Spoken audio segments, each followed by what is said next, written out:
Welcome to Module 5, and we're going to be talking about overcoming carb and sugar cravings, and I've got some tips and tricks to help you. This is the fifth piece of the puzzle. In this lesson, number 13, we're going to be talking about overcoming some of the hurdles of weight loss plateaus. Now, when I've been on diets in the past, what happens is I would start the diet, and every diet worked at the beginning. You could probably relate to this if you've been on diets before. They work great at the beginning, and then something happens. Maybe you don't like the foods that you're supposed to be eating. Maybe it's very restrictive. Maybe something comes along in your life and you can't keep up the diet. Maybe it's too expensive. Something happens and you plateau. So you've been losing the weight, and then you plateau. And many times, 100% of the times that I plateaued, I would revert and I'd go off the diet up until this last one that I did in 2021. And so the weight loss plateaus is very, very important to understand what are we going to do when we plateau in weight loss in order to keep going, in order for that not to be when we say, I'm throwing in the towel, I'm not going to keep going on this. So I have 10 things that you can do when your weight loss stalls. Number 1, eat more one ingredient foods. I'm going to be talking about this in future videos and when I share my cooking class video with you. So one ingredient foods literally are one ingredients. You don't have a food label for them. Number 2, choose low carb if possible, depending on if you are choosing to go low carb, but I found low carb really helps with the plateau.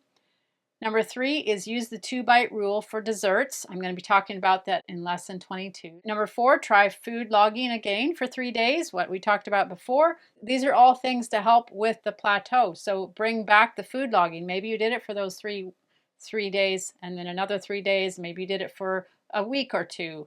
So if you haven't been doing it, bring it back, and it might be very eye-opening to see what foods you had started to bring back, and that's why you were plateauing. Number 5, remember, slow and steady wins the race. The goal is to reach your weight loss goal, to have an end date, and from then on, you maintain it. It is like a race. It's a marathon in terms of it takes time. It can take a year or two, depending on how much weight you have to lose. But there's an end. There's an end to it. And every other diet I had been on, it's a yo-yo where it's going up and down. It's a roller coaster. And this one, it was like a race in that I finished the race. I succeeded. I ended that race. So remember, slow and steady wins the race. So understanding that plateaus can happen and you've got that long-term goal. Number 6, remind yourself of your why. Go back to lesson 1. Why do you want to lose weight? Figure out that deep down reason, or it might be multiple reasons, and continue to remind yourself of that when you plateau. Number 7, try using another chart. I've got lots and lots of charts that you can use here. You don't have to use them all, but maybe you haven't been using one. Maybe try using that this time and see if that's the missing piece of the puzzle. And then you get your weight loss going down again. Number 8, imagine giving advice to a friend. What would you say? I just heard about this in a podcast I was listening to. It was giving financial advice, but it was a really good reminder that yes, if I had a friend and they were in the same situation, they had the same life situation going on, they were trying to lose weight, and I could look at it, from a bird's eye view, what advice would I give them? That might be a good thing for you to help get you over the plateau. Number 9, take away the shame. This is normal. It's normal to plateau in terms of our life situations, what we eat every day, what movement we have, what we're able to do. It's different every single day. No 2 days are alike. And so plateauing can very well be normal. Our weight can go up and down when we're trying to lose weight. This is part of the journey. Number 10, find other things to do to keep yourself busy. And so in lesson 15, I talk about snack alternatives. And that's what the paintings represent.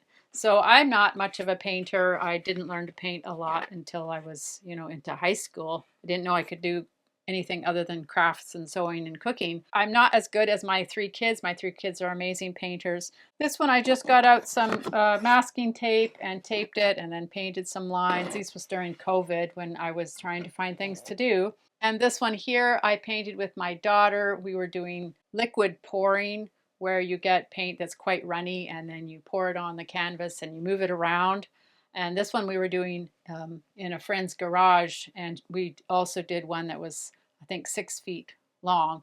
And I was doing this one, and I just started throwing some paint on. It's actually over top of another painting that I didn't like anymore, and I might repaint it. It's super fun. If you do that liquid pouring, you don't know what the end is going to look like. So this one, I remember I painted it, and then a few days later I came back and it had dried, and because it was in a garage, it was a bit cool.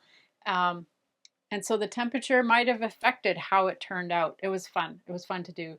So number 10, find other things to do to keep yourself busy. This can help you where you sort of distract yourself a little bit when you feel like, oh, I'm obsessing about the diet and I'm obsessing about what I have to eat, when I have to eat, and it can be overwhelming. So just back away a bit and maybe find some things to do.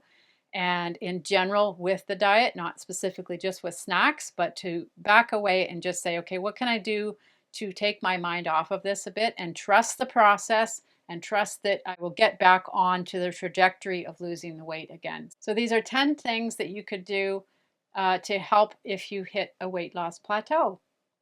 Do you love pretzels or do you love chocolate eggs when it comes to be Easter time? These are two types of foods that I would title as risky foods. The chocolate especially for myself, but even pretzels, I could find myself eating them and not really thinking about what I was doing. And I would just keep eating and eating and eating way past where I should have eaten for a serving size. Chocolate is the biggest problem for me in terms of being a risky food. I have proven I really can't have it in the house. Now, I have it in the house right now for the videos, but I'm giving this away to somebody else so that it's out of the house soon. So these are what I'm going to be talking about in the next lesson. We're talking about in lesson 14, how to deal with sugar cravings. Looking forward to seeing you then.